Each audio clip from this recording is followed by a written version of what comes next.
যেই দড়িটি সেখানে ব্যবহার করা হয়েছে সেটা ডন স্বীকারোক্তিমূলক জবানবন্দি মতে ডন নিজে তার মাথায় বেঁধে সেখানে নিয়ে গিয়েছিল বাড়িতে। সেদিন এখানে আজিজ মোহাম্মদ ভাই ছিল, উপস্থিত ছিলেন, স্বামীরাও ছিলেন, অন্যান্য আসামিরা ছিল।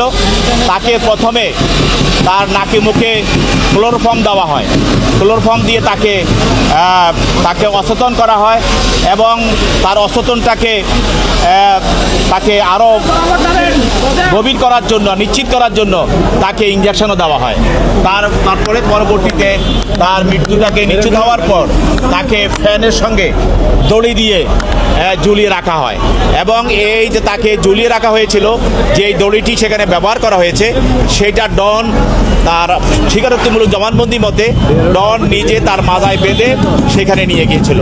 এই জবানবন্দির ভিত্তিতে পরবর্তীতে আদালত এই সালমান শাহের হত্যা মামলাটি বিজ্ঞ আদালতে থানায় গ্রহণ করে এবং সেই মামলার আসামি হিসাবে আজকে ডনকে গ্রেপ্তার করে বিজ্ঞ আদালতে উপস্থাপন করা হয়। তার পক্ষে কোনো আইনজীবী ছিল না এবং তার কোনো জামিনে প্রার্থনাও ছিল না। বিজ্ঞ আদালত এই তদন্তকারী কর্মকর্তার দরখাস্ত মতে এবং মামলার বিষয়বস্তু দেখে তাকে সিডব্লিউ মূলে জেল হাজতে প্রেরণ করে।